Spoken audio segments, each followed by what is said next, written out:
Hey everyone, I'm Grant Zubritsky and welcome to Live Performance Music Direction.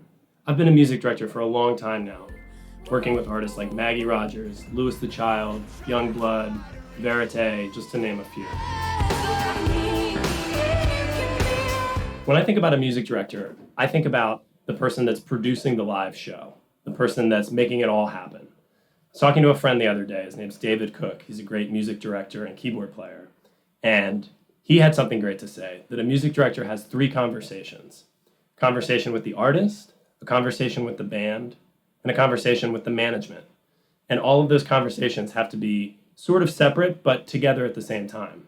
Being a great music director is also predicated on being a great musician. You have to know the music and you have to understand the music before you enter into any of this technology that helps make your live show better.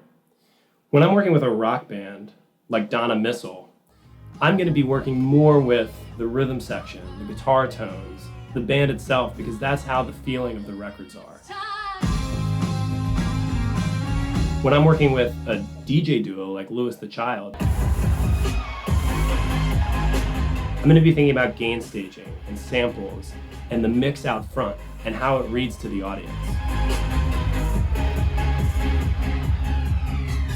Whether you're using playback, soft synths, samples, all of these things can be used in a live show, and we're going to use Ableton Live to do all of those things. Even relying on Ableton Live, I still put a lot of importance on the musicians in the live show. They're the ones who make the show pop, who make it feel good, who learn the music and perform really well on stage. But I also embrace modern production and these albums that artists and producers are making in their homes and in studios that sound massive and huge and lush. And your job as the music director is to bring that album to life on stage. Now let's have a listen to the chorus of this Verite song and think about how we would perform this song live with a three-piece band. Screaming, so leave the clothes and mess we made up all on the floor. 'Cause when we put them on, we're not in love anymore. 'Cause I know when we go, we'll really go.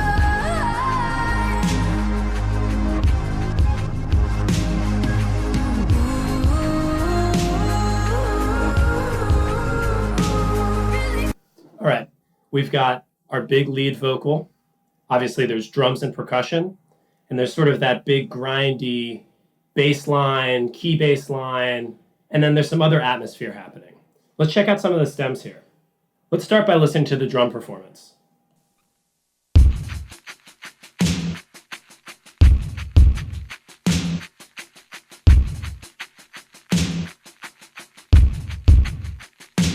Cool. So right there I hear a big kick and snare. There's some toms later on, but that percussion, that shaker, I would probably leave that in the track because I want that represented. It really keeps the track moving along, but the drummer's not going to be able to play that while playing kick and snare and hat. All right, let's go down and check out the bass parts.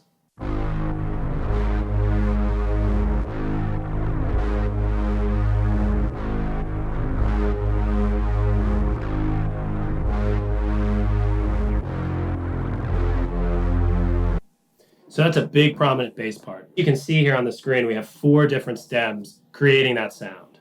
Now, of course, there's going to be one bass player in this show, and I'm going to work with that person to use pedals on a bass guitar, to use a synthesizer, any way that we can dirty up that line and make it feel just as big and powerful as it does here in the recording. Let's move down here to the backing vocal group.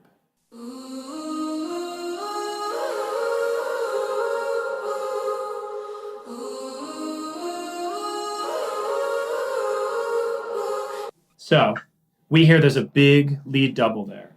That might be something that I would want to bring down. I could double click here and bring it down maybe 5 dB. That would be something I would work with the artist with to make sure that they feel comfortable, but they feel supported, and that the chorus has the same impact that it does in the track. Past that, let's listen to the instrumental stem and see what sort of other aspects are happening.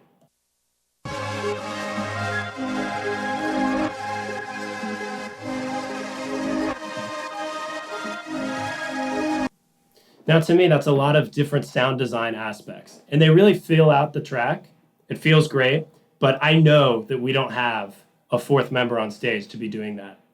So if Kelsey, the singer, doesn't want to do that, I would probably leave this in the track.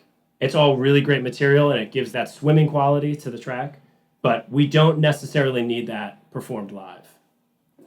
All right, so now that we've checked out all those stems, let's keep thinking about how we would perform this music as a three-piece band.